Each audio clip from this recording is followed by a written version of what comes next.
Welcome back to the Saints Training Camp Report. We continue our conversation leading up to the second preseason game for the Saints. They'll host the Arizona Cardinals on Friday night. We're kind enough to be joined by Mike Triplett, NFL writer for ESPN.com. That second preseason game, what do you get your mind around when it comes to that moment in time for an NFL team, specifically, I guess, New Orleans in this case? Yeah, I think we get, obviously, a little bit more of the starters in this second preseason game. I don't know yet if Drew Brees will play, and I'm kind of curious because more than almost any camp I can remember, we need to see Taysom Hill and Tom Savage. That thing is such a wide open battle. I think they need valuable snaps, and I think they're going to take center stage, probably those two guys.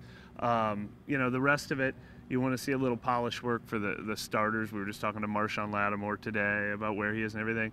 I think a week of practice in LA next week against the Chargers will be even more valuable to them than 15 snaps in a preseason game. So I think it's still that backup quarterback battle, that backup running back battle, and those guys battling for 53-man roster spots that are still kind of center stage at this part of the preseason. Yeah, I agree with you. You mentioned Lattimore and that Saints defense in the first preseason game against Jacksonville. I don't know if they left that game with a great taste in their mouths. Does that carry over? Does that influence who and how long plays in week two?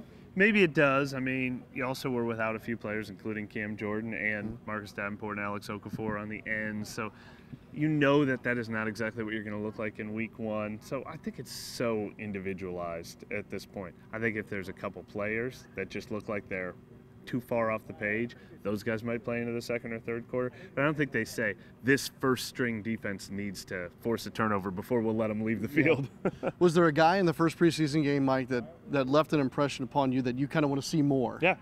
Well, look, one of them is Jonathan Williams, the running back, who I will admit, you probably didn't see him on my ranking list. I probably had Terrence West and Boston Scott and Shane Vereen ahead of him, and who I thought was most likely to win that backup running back job for the first month of the season.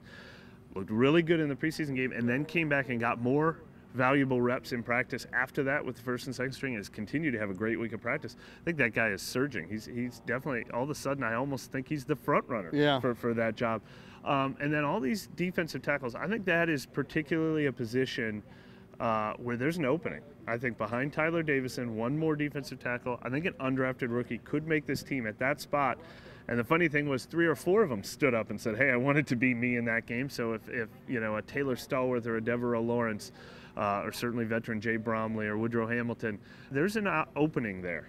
That kind of leads me to the next question, which would be this. Head coach Sean Payton said this week that usually there's probably 7 or 8 guys, Mike, that maybe get a longer look, or they've pushed them toward the front side of the game to really drill down and evaluate on. Would you care to hazard a guess as to who might be in that group of 7 or 8 players? Yeah, no, I don't know for sure, okay. But it will be interesting. Look, I'll tell you one guy who I bet they're going to play a ton is Traquan Smith, the rookie receiver, and I should have listed him as a guy I want to see because he's leading the team in highlights this offseason, but the coaches have not gone easy on him. CJ and Peyton have both made it clear. You need to work on your details, your positioning, your alignment, your assignments, or whatever it is. So we're seeing the highlight catches, and he clearly has some polish that he still needs. So I wouldn't be surprised to see his snap count go really high. Yeah, okay. Tight end, real quick. Any thoughts on that? Because I think that's another one that has some uncertainty to it right now. Yeah. Is Dan Arnold a real story in this training camp in your eyes? Sure, I think it's possible. He's a guy, though, who stood out a lot in the first 10 days of training camp. The preseason games trump that, so he needs to stand out in the games like he stood out in the first 2 weeks of training camp. But that's another area. Him and Deion Yelder, who I think we all penciled in as the most likely undrafted rookie to make the team based on his bio. There's a possible opening there, especially if they decide to keep 4. But Ben Watson was back on the practice field these last few days and still looks pretty good. I think it's going to be hard to unseat Watson, Homanui, and Hill as the top 3 there, but there's a possibility for a 4th tight end, and Dan Arnold's one of those guys that they like what they've seen in the short term. They probably want to keep working with him. Good stuff. Thanks as always, Mike. All right, thank you. Mike Triplett from ESPN.com. Back in a moment.